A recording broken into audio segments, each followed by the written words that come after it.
Seorang wanita bersama dengan anak perempuannya yang saat itu masih berusia 3 tahun pindah ke sebuah apartemen yang bernomor 14. Dan ketika itu, wanita tersebut berharap kepindahnya tersebut adalah sebuah awal dari kehidupan yang baru, tenang dan damai bersama dengan putrinya. Tapi, yang terjadi justru malah sebaliknya, di mana kepindahannya itu adalah sebuah awal dari hal-hal yang menyeramkan yang kemudian terjadi kepada dirinya dan anaknya. Dan bahkan, hal menyeramkan tersebut menggiring mereka untuk mengetahui sesuatu dari tragedi yang pernah terjadi. So, let me tell you the story.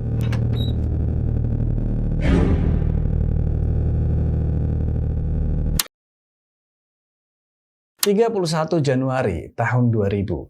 Jodie Foster saat itu masih berusia sekitar 33 tahun. Dan dia memutuskan untuk pindah ke sebuah kota bernama Chico di California. Saat itu dia tidak pindah sendirian. Dia pindah bersama dengan putrinya yang saat itu masih berusia sekitar 3 tahun. Dan anak tersebut bernama Hannah Foster. Setibanya mereka di kota Chico, Jodie Foster ini menemukan sebuah apartemen yang menurutnya cukup cocok untuk ia tinggali bersama dengan putrinya. Kemudian, tanpa menunggu waktu yang lama, Jodie Foster ini langsung menghubungi pihak apartemen untuk menyewa salah satu unit di sana. Dan didapatkanlah unit apartemen nomor 14. Dan apartemen itu bernama Walnut Garden Apartment.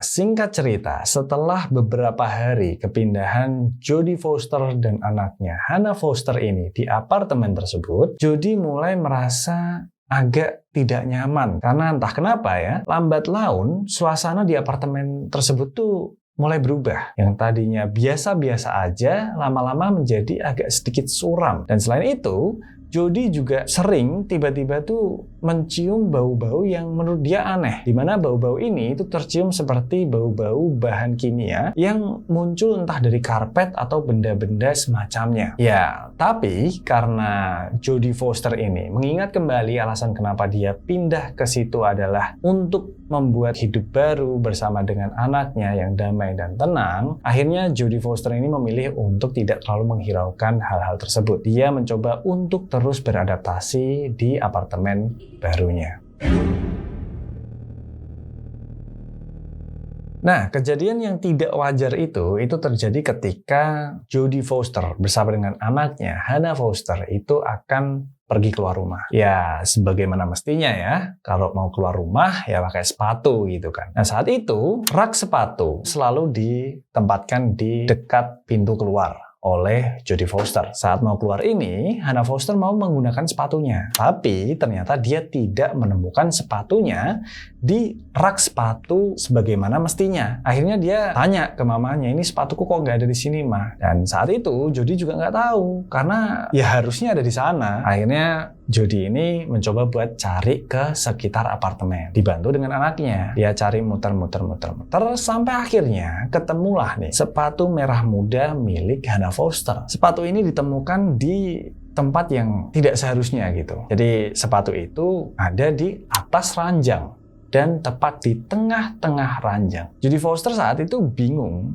Ini kenapa sepatu ada di situ gitu. Terus dia tanya sama anaknya, ini kamu ya yang naruh di sana? Ya tentu aja Hannah Foster yang saat itu nggak tahu menau ya gimana ceritanya itu sepatu ada di sana, ya dia bilang bukan aku, Ma, aku nggak tahu gitu. Dan saat itu ya Jodie Foster ya udah percaya aja sama anaknya, mungkin sepatunya lupa aja gitu naruh di sana. Dan malam itu ya terlewat begitu aja. Dia nggak mau terlalu mikirin hal aneh lah. Dia masih mencoba untuk berpikir positif. Balik lagi.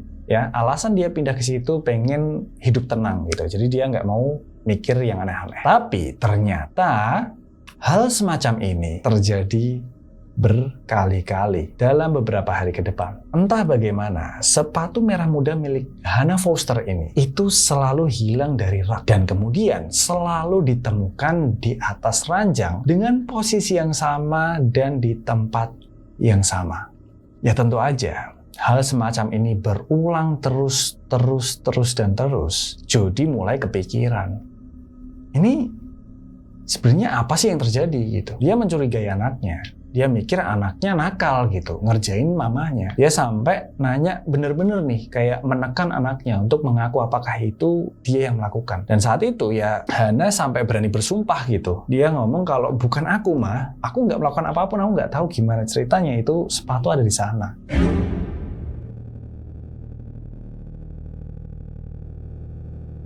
Ternyata nggak cukup sampai di situ keanehannya. Dari yang tadinya cuma sepatu, mulai ada barang-barang lain itu berpindah tempat dengan sendirinya. Seperti contohnya, setiap Jodie Foster ini bangun pagi, dia selalu menemukan tempat garam dan tempat merica itu ada di ujung meja. Selalu, setiap pagi.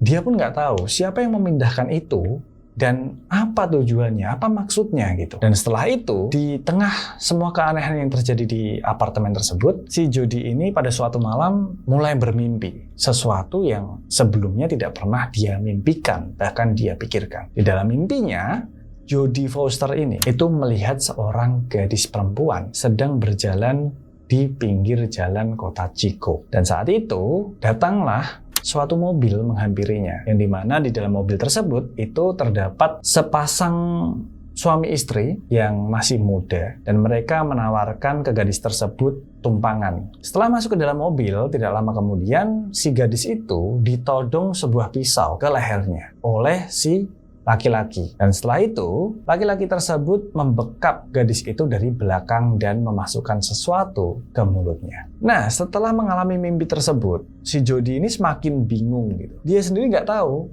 itu mimpi maksudnya apa, dan bahkan dia nggak tahu kenapa dia bisa bermimpi semacam itu. Apalagi setelah itu, mimpi tersebut datang terus-menerus. Jadi dia mimpi hal yang sama selama beberapa hari ke depan. Sampai akhirnya dia tertekan dan dia mulai merasa stres. Lalu, apakah cuman sampai di situ?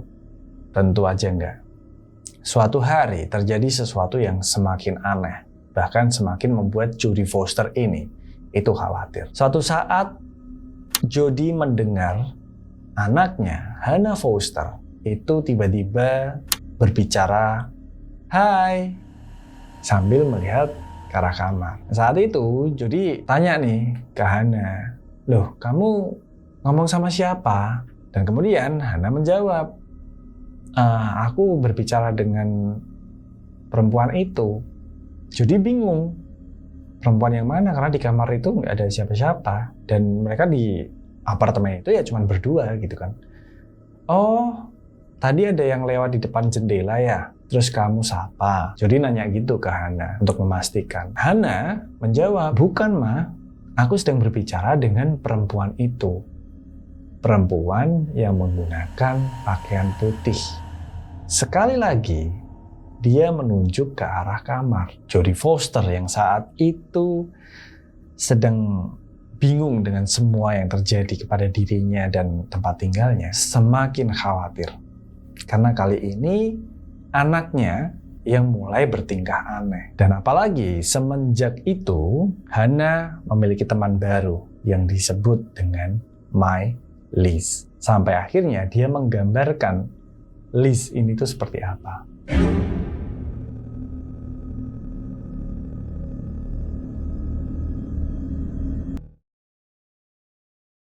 Setelah itu, hal-hal yang tidak wajar ini masih terus berlanjut dan terus berulang. Puncaknya itu ketika suatu malam Jodie bersama dengan anaknya Hana itu keluar untuk makan malam. Dan Jodie ini itu melihat, kok nih gagang telepon yang harusnya nempel di dinding kok nggak ada nih. Ini di mana nih? Dia cari dan akhirnya dia menemukan gagang telepon tersebut.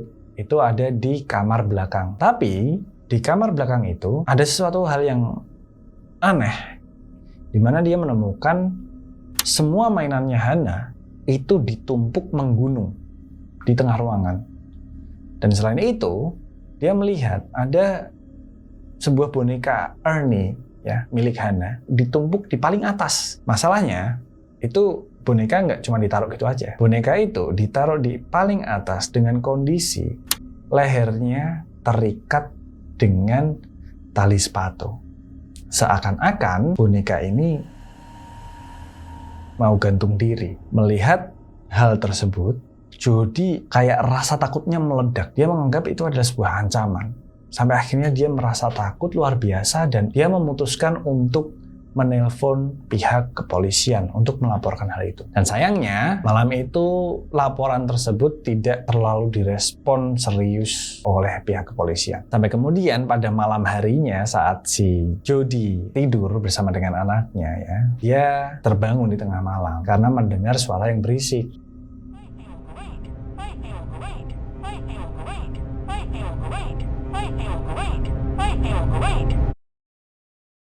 Ternyata setelah dicari, suara berisik itu berasal dari boneka Ernie yang tadi dia temukan, yang dimana emang boneka Ernie ini itu punya fitur bisa mengeluarkan suara gitu. Ya saat itu Jody ini berpikir mungkin itu boneka rusak kan. Akhirnya dia ambil, terus dia keluarkan baterainya.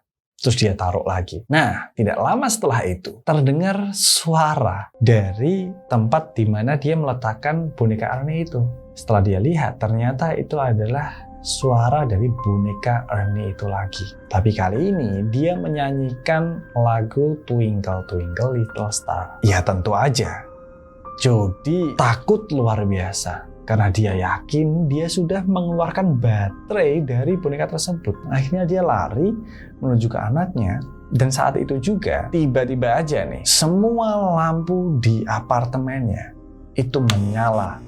Dan semuanya terang. Jody udah nggak bisa berpikir apapun. Akhirnya dia lari, menggendong anaknya yang sudah terbangun, dan kemudian keluar dari apartemen tersebut. Dan setelah itu, dia mengetuk pintu apartemen tetangganya. Dan ya, tentu aja malam itu dilewatkan oleh Jody dengan penuh rasa tidak tenang, stres, dan tertekan.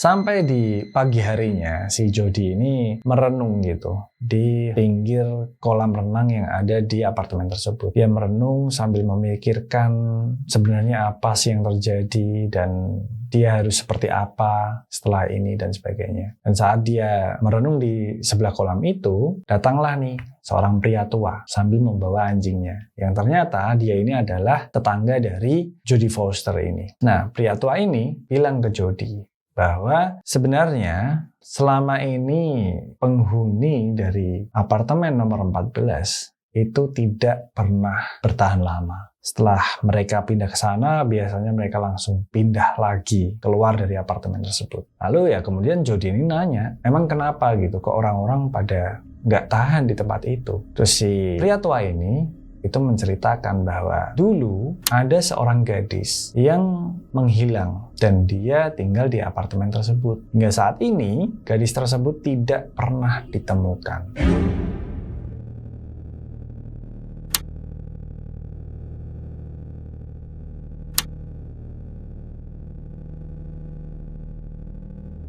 Dan ternyata bener aja nih, setelah pindah ke apartemen yang baru, tidak terjadi hal-hal yang aneh sama sekali seperti di apartemen yang sebelumnya. Jadi bisa dibilang kalau memang keanehan-keanehan itu terjadi karena apartemen yang sebelumnya itu bermasalah. Nah, akhirnya Jodie Foster mulai hidup dengan tenang bersama dengan anaknya, Hannah Foster. Setelah beberapa lama, Jodie Foster menjalani hidupnya, akhirnya dia bertemu dengan seorang pria, yang dimana akhirnya mereka memiliki hubungan yang spesial. Nah, setelah itu, Jodie Foster ini mulai terbuka kepada pacarnya. Dia mulai menceritakan semua pengalaman-pengalaman mengerikan yang telah dia alami dengan anaknya waktu di apartemen sebelumnya. Sampai akhirnya, pada suatu saat ya, kebetulan pacarnya ini itu tuh membaca sebuah buku yang berjudul Perfect Victim. Dan saat itu, pacarnya menemukan sebuah kasus yang ternyata bersangkut paut dengan apartemen yang sebelumnya ditinggali oleh Jodie Foster. Dan di sana akhirnya dia menunjukkan buku tersebut pada Jodie, yang menunjukkan bahwa memang sebelumnya ya ada kasus orang hilang di apartemen tempat Jodie ini sebelumnya tinggal. Dan karena mereka akhirnya penasaran dengan kasus itu, mereka mencoba untuk mencari artikel-artikel yang berhubungan dengan kasus tersebut. Dan kemudian ditemukanlah sebuah nama, yang ternyata nama ini itu nggak asing sama sekali untuk Jodie. Dan nama tersebut adalah Marlies Spanheke. Membaca nama Marlies, yang ada di kepalanya Jody ini adalah teman imajinasi dari anaknya yang sering dia panggil dengan My Liz. Liz. Apakah ini berhubungan? Tentu aja kan Jody semakin penasaran gitu. Apakah ini benar-benar berhubungan? Apakah orang yang hilang ini itu ada hubungannya dengan apa yang dilihat oleh anaknya? Akhirnya Jody itu mencoba untuk menunjukkan foto dari Marlies Spanheke ini kepada anaknya. Dan luar biasanya anaknya berkata bahwa iya benar, perempuan inilah yang selama ini hidup bersama kita di apartemen sebelumnya. 31 Januari tahun 1976, kepolisian Chico mendapatkan sebuah laporan orang hilang yang bernama Mary Elizabeth Spanheke, atau biasa juga dipanggil dengan nama Marlies. Menurut laporan, ia ini adalah seorang gadis muda berkulit putih, berambut panjang coklat, dan memiliki tinggi sekitar 165 cm. Kekasihnya melaporkan bahwa Marlies itu menghilang setelah bertengkar dengannya di pasar loak Chico. Dan saat itu, Marlies ini pergi begitu saja dengan berjalan kaki meninggalkan pacarnya di pasar loak dan tidak pernah pulang setelahnya. Nah, tentu aja sebenarnya kasus ini waktu itu sempat menjadi fokus kepolisian. Mereka mencoba untuk mencari di mana Marlies ini berada. Tapi masalahnya ternyata setelah pencarian yang cukup lama tidak ditemukan petunjuk apapun tentang hilangnya si Marlies ini. Sehingga saat itu kasus ini menemui jalan buntu.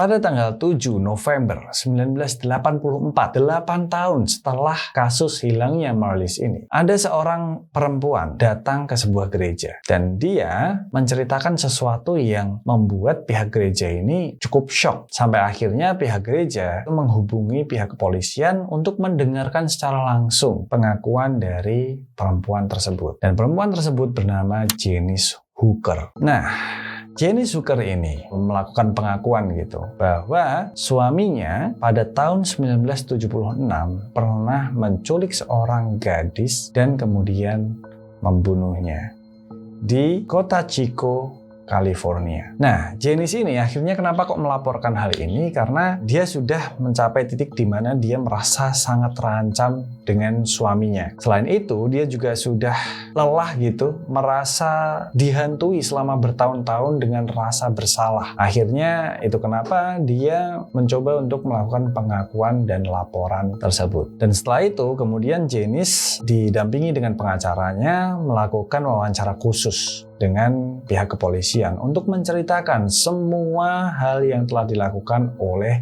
suaminya yang bernama Cameron, dan sekaligus ya mencari titik terang nih dari kasus yang sudah bertahun-tahun terbengkalai, yaitu kasus hilangnya Mary Elizabeth Spanheke. Nah, akhirnya di dalam wawancara tersebut, Janice menceritakan semua yang terjadi ketika tahun 1976.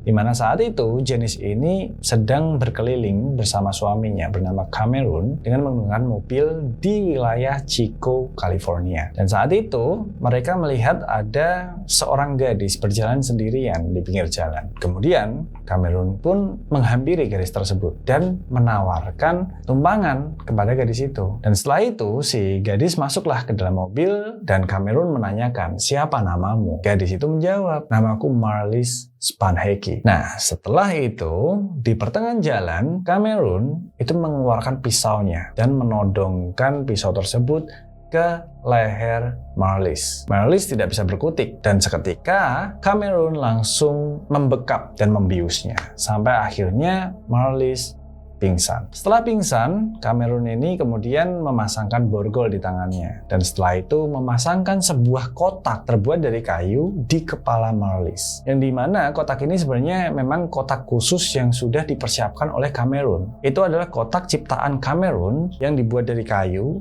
dan dilengkapi dengan banyak foam di dalamnya. Sehingga ketika dipasangkan di kepala korbannya jika pun menjerit, suaranya teredam di dalam. Nah, berlanjut. Setelah itu, Cameron bersama dengan Janice itu membawa si Marlies ini ke Oak Street di Red Bluff yang jaraknya sekitar 65 km dari Chico. Dan sesampainya di rumah, Cameron kembali membius Marlies biar dia ini nggak bangun gitu loh. Kemudian Marlies ini digotong oleh Janice dan Cameron menuju ke dalam rumahnya dan menempatkannya di basement. Setelah itu bagian yang paling mengerikan dimulai. Jadi si Cameron ini itu memang adalah seorang psikopatik yang memang suka untuk menyiksa seseorang. Tapi dia ini tidak suka sama suara-suara jeritan dari korbannya. Nah, kebetulan si Cameron ini itu pernah membaca gitu. Jika memang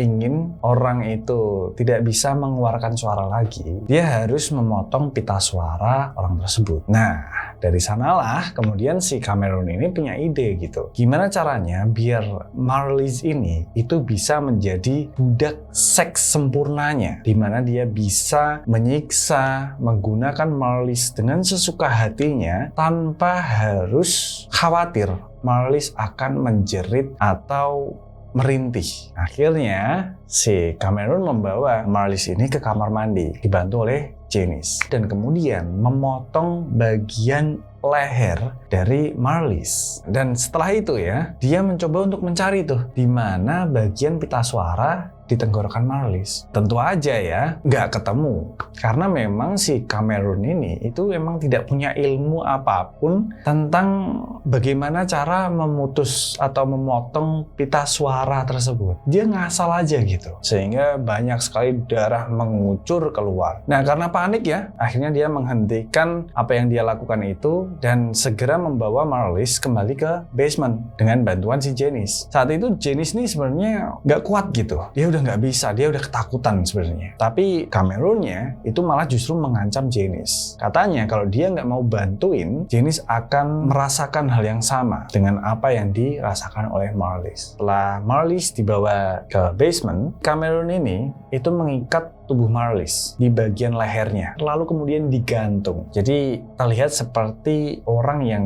gantung diri gitu. Kemudian Marlies dibiarkan begitu saja sampai akhirnya dia meninggal.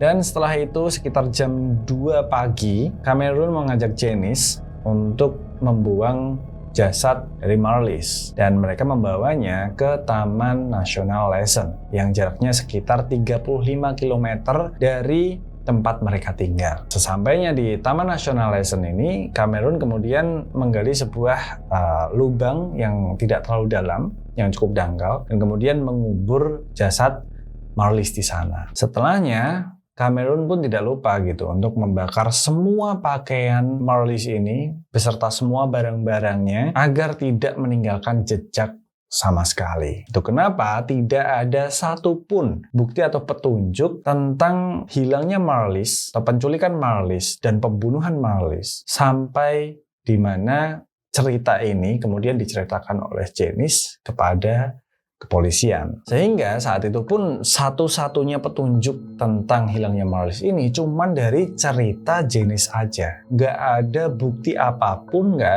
ada barang apapun yang bisa menunjukkan gitu Marlies ini memang dibunuh oleh Cameron. Bahkan nih ya, ketika Janice diminta informasi di mana jasad dari Marlies ini dikuburkan, si Janice hanya bisa memberikan kemungkinan areanya aja. Karena dia tidak benar-benar tahu gitu di mana persisnya. Karena sebenarnya itu Taman Nasional Lassen itu kan kayak hutan gitu ya. Kelokannya banyak, apalagi waktu itu dia ke sana saat pagi-pagi banget. Jadi dia nggak benar-benar ingat. Dan by the way ya, cerita ini kan setelah 8 tahun kemudian. Jadi otomatis ingatannya juga udah nggak setajam itu tentang kasus itu, dan ditambah lagi juga pasti kondisi geografis di taman tersebut juga udah berubah. Jadi akan sangat sulit gitu untuk mencari jasadnya. Meskipun saat itu kepolisian sudah mencoba untuk mencari di area tersebut jasad dari Marlies, tapi tetap saja tidak ditemukan. Sehingga kasus Marlies ini satu-satunya petunjuk hanya dari cerita Janice, yang dimana itu juga tidak bisa menjadi bukti kuat untuk membuktikan bahwa memang Marlies telah dibunuh oleh Cameron. Nah, tapi ya, aksi dari Cameron ini ternyata nggak berhenti di situ aja. Pada tahun 1977, Cameron melakukan aksinya kembali. Kali ini, dia juga meminta bantuan Janice sebagai istrinya untuk melakukan aksi gilanya tersebut. Cameron dan Janice melakukan cara yang sama untuk menculik seseorang. Dia berputar-putar menggunakan mobilnya hingga akhirnya bertemu dengan seorang gadis yang sedang sendirian di pinggir jalan. Yang dimana gadis ini itu sedang akan pergi ke suatu tempat. Dan Cameron menawarkan tumpangan sama persis seperti apa yang dilakukan kepada Marlies. Saat itu pun ya, cara menculik gadis ini itu juga sama persis dengan apa yang dilakukan Cameron terhadap Marlies. Dia menggunakan kotak yang sama, dia menggunakan pisau dan membiusnya sama persis. Dan gadis tersebut yang menjadi korban bernama Colleen Stan. Nah, untuk penculikan yang kali ini, Cameron tidak mau melakukan kesalahan yang sama seperti yang dia lakukan kepada Marlies. Dia tidak berpikiran untuk memotong pita suara dari Colleen Stan. Sehingga Colleen Stan itu benar-benar dijadikan sebagai budak seks selama bertahun-tahun oleh Cameron. Colleen Stan disekap, disiksa secara fisik, mental, bahkan seksual selama 8 tahun. Sampai kemudian dia berhasil melarikan diri bersama dengan Janice dari rumah Cameron. Dan itu kenapa akhirnya Janice melaporkan semua hal ini. Hingga akhirnya Cameron benar-benar ditangkap. Dan kasus penculikan Colleen Stan ini sangat meledak dan menggemparkan California saat itu. Dan Cameron pun ditangkap dan diberikan pasal berlapis hingga 10 tuduhan dan menerima 204 tahun penjara atas apa yang dilakukannya kepada Colleen Stan. Lalu bagaimana dengan kasus Marlies? Yah, sayangnya hingga detik ini kasus Marlies ini tidak terpecahkan karena tidak ada bukti sama sekali, bahkan jasad dari Marlies ini tidak ditemukan. Ya, waktu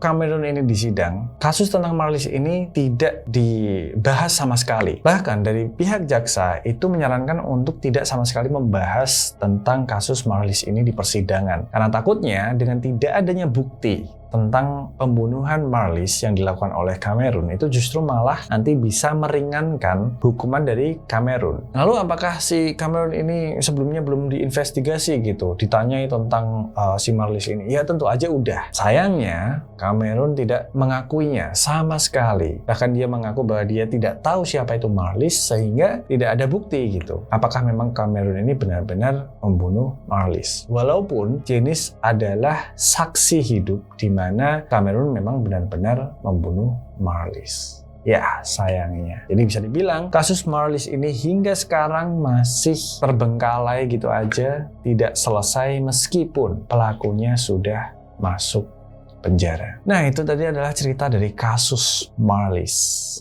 atau hantu apartemen nomor 14. Gimana menurut kalian? Apakah ini cukup menarik untuk kalian? Silahkan tulis di kolom komentar. Jika kalian suka dengan konten seperti ini, silahkan kasih saran, pengen apa lagi dibahas dan sebagainya. By the way, kalian bisa juga nih ya buat nonton versi lengkapnya. Karena semua pembahasanku itu adalah sebuah episode sebenarnya dari film dokumenter Unsolved Mystery. Kalian bisa nonton langsung aja di Netflix. Ya, itu semua pembahasannya menarik-menarik banget. So, itu aja video kali ini. Thank you buat kalian semua yang udah nonton dari awal sampai akhir. Jangan lupa juga di likes, di subscribe, dan yang terakhir.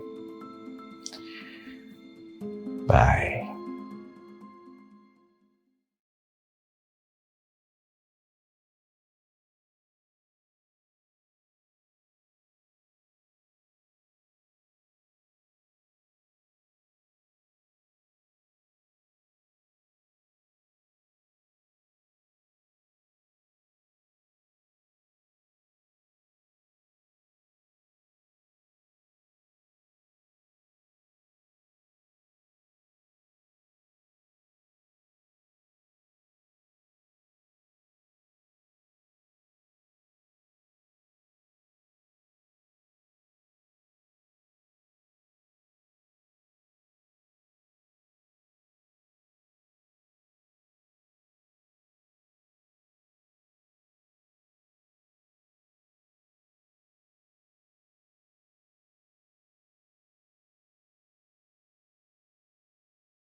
Nah, setelah itu, Jodie Foster tetap kembali ke apartemennya nomor 14. Dia dan anaknya tetap tinggal di sana karena Jodie masih bingung gitu untuk kemana lagi setelah ini. Jadi dia masih tetap di sana. Dan tapi, suatu hal lagi terjadi. Jodie Foster kembali bermimpi. Tapi kali ini, mimpi yang muncul di tidurnya sedikit berbeda. Dia melihat ada sepasang laki-laki dan perempuan yang masih muda gitu. Itu membawa seorang gadis ke sebuah rumah yang bentuknya itu seperti basement. Dan di dalam basement tersebut, Jodie Foster melihat laki-laki tersebut sedang menyiksa gadis yang tadi dia bawa. Dia menyiksa secara fisik dan seksual secara menjijikan. Selain itu, samar-samar, Jodie juga melihat beberapa benda yang tidak terlalu jelas di mimpinya. Yaitu ada box yang terbuat dari kayu, terus sebuah pengait. Dia juga melihat ada sesuatu yang kurang jelas ada di pergelangan tangan si gadis. Dan dia juga melihat sesuatu yang kurang jelas ada di dalam mulut si gadis tersebut. Dia lihat bahwa gadis tersebut berkulit putih dan berambut pirang. Dan tentu aja itu mimpi nggak cuma terjadi sekali. Sampai akhirnya Jodie Foster merasa tertekan dan mengidap penyakit PTSD. Jadi PTSD ini adalah sebuah gangguan kecemasan yang berlebihan karena sebuah trauma yang luar biasa. Nah, setelah semua itu akhirnya Jodie benar-benar merasa tidak kuat lagi. Dia tidak kuat dengan semua tekanan, semua hal-hal aneh yang terjadi kepada dirinya. Dia memutuskan untuk pindah dari apartemen tersebut. Dia mencari apartemen lain di kota Chico dan kemudian mengajak anaknya pindah dari sana.